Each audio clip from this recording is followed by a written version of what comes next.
Part 1 നമ്മൾ advanced strategic മാനേജ്മെൻറ്റിൻ്റെ 5 ചാപ്റ്റേഴ്സാണ് discuss ചെയ്തത്. ഇതതിൻ്റെ ബാക്കി വീഡിയോ ആണ്. പാർട്ട് 2 നമ്മൾ ബാക്കി ഒരു 7 ചാപ്റ്ററോളം നമുക്ക് ഡിസ്കസ് ചെയ്യാനുണ്ട്. നമ്മൾ chapter 6 strategy and competitive advantage എന്നുള്ള ചാപ്റ്ററാണ് നമ്മൾ ഡിസ്കസ് ചെയ്യാൻ പോകുന്നത്. ഈ ചാപ്റ്ററിന് അങ്ങനെ വലിയ എസ് എ ക്വസ്റ്റ്യൻസോ 3 വെയിറ്റേജോ ഒന്നും ചോദിച്ച് കാണാറില്ല. 2 വെയിറ്റേജ് ക്വസ്റ്റ്യൻസാണ് ഈ ഒരു ചാപ്റ്ററിന് ഇൻക്ലൂഡായിട്ട് കാണാറുള്ളത്.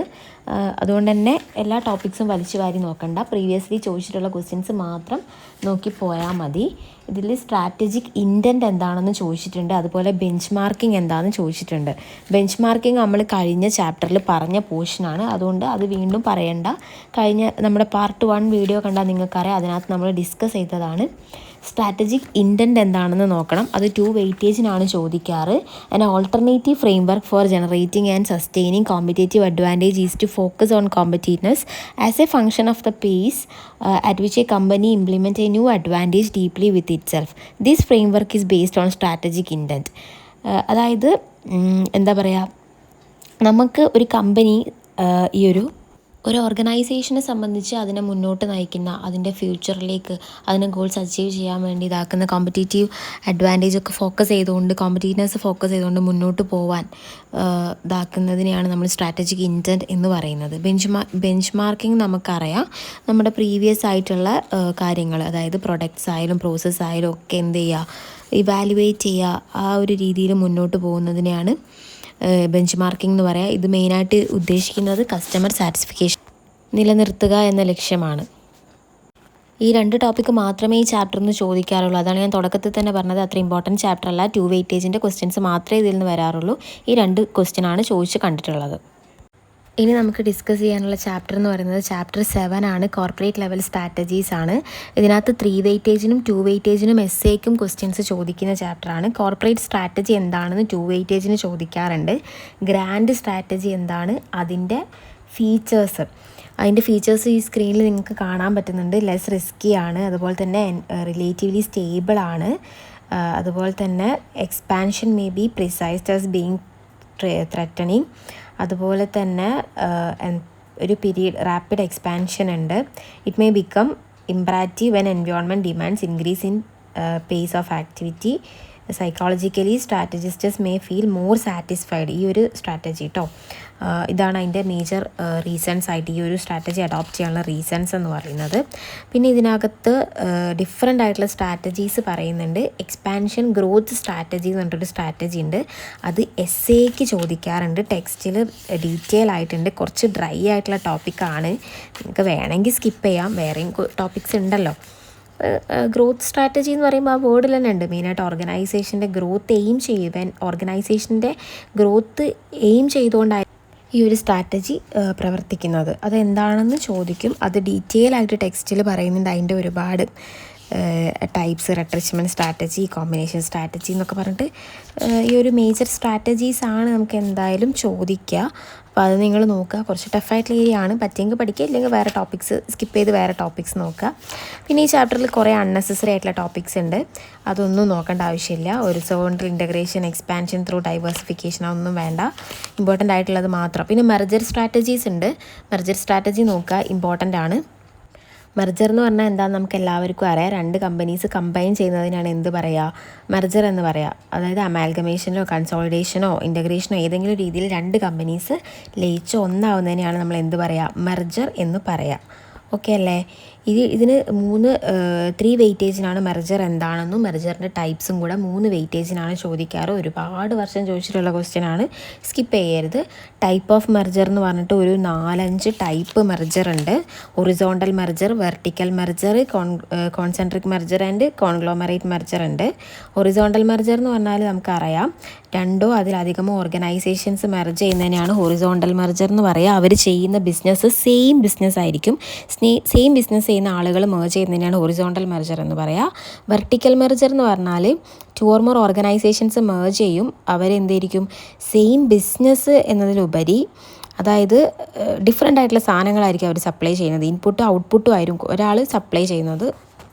പിന്നെ മൂന്നാമത്തെ ടൈപ്പ് മെർജർ എന്ന് പറയുന്നത് കോൺസെൻട്രിക് മെർജറാണ്. കോൺസെൻട്രിക് മെർജർ എന്ന് പറഞ്ഞാൽ സെയിം ഇൻഡസ്ട്രിയിലൊക്കെ ഉള്ള സ്ഥാപനങ്ങളായിരിക്കും, അവരുടെ കസ്റ്റമർ ബേസും സെയിം ആയിരിക്കും, പക്ഷേ അവർ സെർവ് ചെയ്യുന്ന ബിസിനസ് എന്ന് പറയുന്നത് അല്ലെങ്കിൽ അവർ കൊടുക്കുന്ന സർവീസ് എന്ന് പറയുന്നത് എന്തായിരിക്കും, ഡിഫറെൻ്റ് ആയിരിക്കും. പിന്നെ കോൺഗ്ലോമറേറ്റ് മെർജറാണ് അടുത്തതെന്ന് പറയുന്നത്. അത് 2 or more ഓർഗനൈസേഷൻസ് അൺറിലേറ്റഡ് ആയിട്ടുള്ള ആളുകൾ ഒന്നിക്കുന്നതിനെയാണ്. അതായത് അവരുടെ കസ്റ്റമറും എല്ലാം എന്തായിരിക്കും, ഡിഫറെൻ്റ് ആയിരിക്കും. ഒരു ഫുഡ്വെയർ കമ്പനി ഒരു ഫാർമസ്യൂട്ടിക്കൽ ഫേമായിട്ട് കമ്പൈൻ ചെയ്യുന്നത് പോലെ, ഒരു ഫുഡ്വെയർ കമ്പനിക്കുള്ള കസ്റ്റമേഴ്സ് ആയിരിക്കില്ല ഒരു ഫാർമസ്യൂട്ടിക്കൽ കമ്പനിക്ക് ഉണ്ടാവുക. അവിടുത്തെ കസ്റ്റമർ ബേസ്, അവർ ഓഫർ ചെയ്യുന്ന അവരുടെ സർവീസൊക്കെ ഡിഫറെൻ്റ് ആണ്. ഇങ്ങനെയുള്ളവർ മേർജ് ചെയ്യുന്നതിനെയാണ് എന്ത് പറയുന്നത്, കോൺഗ്ലോമറേറ്റ് മേർജർ എന്ന് പറയുന്നത്. മേർജർ ഇമ്പോർട്ടൻ്റ് ആണ്. 3 വെയിറ്റേജിനാണ് ഈ ഒരു ക്വസ്റ്റ്യൻ ചോദിക്കുക. ഇങ്ങനെ മേർജ് ചെയ്യാനുള്ള റീസൺ നമുക്കറിയാം, ഓർഗനൈസേഷൻ്റെ വാല്യൂ ഇൻക്രീസ് ചെയ്യാൻ, അവരുടെ എഫിഷ്യൻസി കൂട്ടാൻ വേണ്ടിയിട്ട്, സെയിൽസ് കൂട്ടാൻ വേണ്ടിയിട്ട്, പ്രൊഡക്റ്റ് ലൈൻ ഇമ്പ്രൂവ് ചെയ്യാൻ, കോമ്പറ്റീഷൻ കുറയ്ക്കാൻ വേണ്ടിയിട്ട്, കൂടുതൽ റിസോഴ്സസ് ക്വിക്ക്ലി അവൈലബിൾ ആക്കാൻ വേണ്ടിയിട്ട്, ടാക്സ് ബെനിഫിറ്റ്സ് കിട്ടാൻ വേണ്ടിയിട്ട്, സിനർജി, അതായത് സിനർജി എന്താണെന്ന് നമ്മൾ പഠിച്ചു, ഒന്നിച്ച് നിൽക്കുമ്പോൾ സ്ട്രെങ്ത്ത് കൂടുന്നതിനെയാണ് സിനർജി പറയുക. ഇതിനൊക്കെ വേണ്ടിയിട്ടാണ് എന്ത് ചെയ്യുക, മേർജ് ചെയ്യുക എന്ന് പറയുന്നത്. അപ്പോൾ മേർജ് എന്താണ്, ടൈപ്പ് എന്താണ്, അതിൻ്റെ ഇമ്പോർട്ടൻസ്, റീസൺസ് ഒക്കെ കൂടെ ആയിരിക്കും എന്ത് ചെയ്യുക ചോദിക്കാം. പിന്നെ ടേക്ക് ഓവർ അക്വിസിഷൻ എന്താണെന്ന് ചെറുതായിട്ടുണ്ട്, അതങ്ങനെ ചോദിക്കാറില്ല, അതുകൊണ്ട് നമ്മൾ ഡിസ്കസ് ചെയ്യുന്നില്ല. പിന്നെ ഈ ചാപ്റ്ററിൽ ഇമ്പോർട്ടൻ്റ് എന്ന് പറഞ്ഞാൽ സ്ട്രാറ്റജിക് അലയൻസസ് എന്താണെന്ന് 2 വെയിറ്റേജിന് ചോദിക്കാറുണ്ട്. 2 or more firms unite to pursue a set of agreed goals but remain independent. Okay, നമ്മൾ പറഞ്ഞുകൊണ്ടിരുന്നത് സ്ട്രാറ്റജിക് അലയൻസ് ആണ്. 2 സ്ഥാപനങ്ങൾ യുണൈറ്റ് ചെയ്യാണ്. അവർ ഇൻഡിപെൻഡൻ്റ് ആയിരിക്കും, പക്ഷെ അവർ ഈ ഒരു അലയൻസ് ഉണ്ടാക്കുന്നത് എന്തെങ്കിലും തരത്തിലുള്ള ഗോൾസ്, ഒരു എഗ്രീഡ് ഗോളോ കാര്യങ്ങളോ ഒക്കെ എന്ത് ചെയ്യാൻ വേണ്ടിയിട്ടായിരിക്കും, അച്ചീവ് ചെയ്യാൻ വേണ്ടിയിട്ടായിരിക്കും. പറഞ്ഞുകൊണ്ടിരുന്നത് സ്ട്രാറ്റജിക് അലയൻസ് ആണ്. പിന്നെ ഈ ചാപ്റ്ററിൽ ചോദിക്കുന്ന ഏരിയാസ്, നമുക്ക് ഈ ഒരു സബ്ജക്റ്റിൽ ഇമ്പോർട്ടൻ്റ് ആയിട്ടുള്ള ഏരിയാസ് മാത്രം ക്വസ്റ്റ്യൻ ചോദിക്കുന്ന ഇമ്പോർട്ടൻറ്റ് ക്വസ്റ്റ്യൻസ് മാത്രം പറഞ്ഞു പോവാം ഇനി. കാരണം വീഡിയോൻ്റെ ലെങ്ത്ത് കൂടിക്കൊണ്ടിരിക്കുകയാണ്. നമ്മൾ നാളെ, അതായത് നിങ്ങളിതെന്നാ കാണാമെന്ന് എനിക്കറിയില്ല, തേഴ്സ്ഡേ നമ്മൾ നൈറ്റ് ഒരു 8 o'clock നമ്മൾ ഈ ഒരു ചാപ്റ്ററിൻ്റെ ലൈവ് ചെയ്യുന്നുണ്ട്. ആ ലൈവിൽ നമുക്ക് ആൻസേഴ്സും കൂടെ ഡിസ്കസ് ചെയ്ത് പോവാം. പിന്നെ ഈ ചാപ്റ്ററിൽ ചോദിക്കുന്നത് റീസൺസ് ഫോർ സ്ട്രാറ്റജിക് അലയൻസസ്. ഇങ്ങനെ 2 സ്ഥാപനങ്ങൾ അലയൻസസ് ഉണ്ടാക്കുന്നതിൻ്റെ റീസൺസ് എന്തിനൊക്കെ വേണ്ടിയിട്ടാണ് എന്നുള്ളതാണ് ചോദിക്കുന്നത്. മെയിനായിട്ട് നമുക്കറിയാം അവരുടെ കപ്പാസിറ്റി, ക്യാപ്പബിലിറ്റീസ് ഒക്കെ കൂട്ടാൻ വേണ്ടിയിട്ടാണ്. കോമ്പറ്റീറ്റീവ് സ്ട്രാറ്റജിക് അഡ്വാൻറ്റേജിന് വേണ്ടിയിട്ടാണ്. 2 പേര് കൂടുമ്പോൾ അവിടെ സിനർജി ഉണ്ടാകുന്നു, അതായത് സ്ട്രെങ്ത്ത് കൂടുന്നു. സോ അവർ കൂടുതൽ പ്രോഫിറ്റബിൾ ആവും, അവർക്ക് കുറച്ചുകൂടെ ടെക്നോളജിയൊക്കെ അവർക്ക് എന്തായിരിക്കും, ഈസിലി അവൈലബിൾ ആയിരിക്കും. റിസോഴ്സസ് ഒക്കെ നല്ല ഒപ്റ്റിമം യൂട്ടിലൈസേഷന് വേണ്ടി അവർക്ക് ഹെൽപ്പ് ചെയ്യുന്നു. ഈ രീതിയിലൊക്കെ കുറച്ച് അവർക്ക് ബെനിഫിറ്റുകൾ ഉള്ളതുകൊണ്ടാണ് എന്ത് സംഭവിക്കുന്നത്, സ്ട്രാറ്റജിക് അലയൻസസിലേക്ക് സ്ഥാപനങ്ങൾ മുന്നോട്ട് വരുന്നത്. ഇത് 3 വെയിറ്റേജിന് ചോദിക്കുന്ന ക്വസ്റ്റ്യൻ ആണ്. ന്യൂ മാർക്കറ്റുകളിൽ എൻ്റർ ചെയ്യാൻ വേണ്ടിയിട്ട് അലയൻസസ് ഉണ്ടാക്കും, മാനുഫാക്ചറിങ് കോസ്റ്റ് കുറയ്ക്കാൻ വേണ്ടിയിട്ട്, ടെക്നോളജി കൂടുതൽ അവെയിൽ ആവാൻ വേണ്ടിയിട്ട്. ഇതൊക്കെയാണ് സ്ട്രാറ്റജിക് അലയൻസസിൻ്റെ ബെനിഫിറ്റ്സ് ആയിട്ട് ഇതിൽ പറയുന്നത്. പിന്നെ ഈ ചാപ്റ്ററിൽ നിന്ന് ചോദിക്കുന്നത് ഇൻ്റർനാഷണൽ സ്ട്രാറ്റജി എന്താണെന്നാണ് ചോദിക്കുന്നത്. ഇൻ്റർനാഷണൽ സ്ട്രാറ്റജി എന്താണെന്ന് 2 വെയിറ്റേജിനാണ് എന്ത് ചെയ്യാറുള്ളത്, ചോദിക്കാറുള്ളത് കേട്ടോ. അതായത് ബിയോണ്ട് ദ ബോർഡറിലേക്ക് ഒരു ഓപ്പർച്യൂണിറ്റി കിട്ടുന്ന സ്ഥാപനങ്ങൾ അഡോപ്റ്റ് ചെയ്യുന്നതാണ് ഇൻ്റർനാഷണൽ സ്ട്രാറ്റജി. അതായത് ബിയോണ്ട് ദ ബോർഡറിലേക്ക് നമുക്ക് നമ്മളുടെ സ്ഥാപനം, നമ്മുടെ ബിസിനസ് എക്സ്പാൻഡ് ചെയ്യണമെങ്കിൽ നമ്മൾ എന്ത് ചെയ്തേ തീരുള്ളൂ, ഈ ഒരു ഇൻ്റർനാഷണൽ സ്ട്രാറ്റജീസൊക്കെ നമ്മൾ എന്ത് ചെയ്യണം, അഡോപ്റ്റ് ചെയ്യണം. പിന്നെ ഈ ചാപ്റ്ററിൽ ചോദിച്ച് കണ്ടിട്ടുള്ള ക്വസ്റ്റ്യൻ എന്ന് പറഞ്ഞാൽ എന്താണ് ഡിസ്ഇൻവെസ്റ്റ്മെൻറ്റ് സ്ട്രാറ്റജി എന്നാണ് ചോദിക്കാറ്. അത് എന്താണെന്ന് നമുക്ക് ലൈവിൽ പറയാം. പിന്നെ റീസൺസ് ഫോർ ഡിസ്ഇൻവെസ്റ്റ്മെൻറ്റ് എന്താണെന്ന് ചോദിക്കുന്നുണ്ട്. ഇത്രയാണ് ഈ ചാപ്റ്ററിൽ നിന്ന് ചോദിക്കാറ്. പിന്നെ ബിസിനസ് ലെവൽ സ്ട്രാറ്റജീസ് ആണ്, ചാപ്റ്റർ 8 ആണ്. ഇതിൽ ഇമ്പോർട്ടൻ്റ് ആയിട്ട് ചോദിക്കുന്നത് type of business level strategies ആണ് ചോദിക്കുന്ന ഒരു ഏരിയ എന്ന് പറയുന്നത്. Porter's, generic model, cost leadership, differentiation, focus എന്നൊക്കെ പറഞ്ഞിട്ട് കുറച്ച് മോഡൽ. ദ ഡിഫെൻസീവ് സ്ട്രാറ്റജി 2 വെയിറ്റേജിന് ചോദിക്കുന്നതാണ്. പിന്നെ ഈ ചാപ്റ്ററിൽ ഇവിടെ ഒന്നും ചോദിക്കുന്ന ക്വസ്റ്റ്യൻസ് ഇല്ല. ഞാൻ ഇമ്പോർട്ടൻ്റ് മാത്രമേ പറയുന്നുള്ളൂ, ഇത് മാത്രം പഠിച്ചാൽ ഈ ചാപ്റ്ററിൽ വേറെ ഒന്നും ചോദിക്കാറില്ല. പിന്നെ ചാപ്റ്റർ 9ലേക്ക് വരുമ്പോൾ ഇമ്പോർട്ടൻറ്റ് ചാപ്റ്ററാണ് സ്ട്രാറ്റജിക് അനാലിസിസ് ആൻഡ് ചോയ്സ്. എന്താണ് സ്ട്രാറ്റജിക് ചോയ്സ് പ്രോസസ്സാണ് ചോദിക്കാറുള്ളത്. അതിന് കുറച്ച് സ്റ്റെപ്സ് ഉണ്ട്, അത് പഠിക്കുക. 4 സ്റ്റെപ്പ് ഇമ്പോർട്ടൻ്റ് ആണ്. Page number 178. പിന്നെ objectives and factors of strategic choice, environmental factors, organisational ഫാക്ടേഴ്സിനൊക്കെ എങ്ങനെ എഫക്റ്റ് ചെയ്യുന്നു എന്നുള്ളത് നോക്കുക.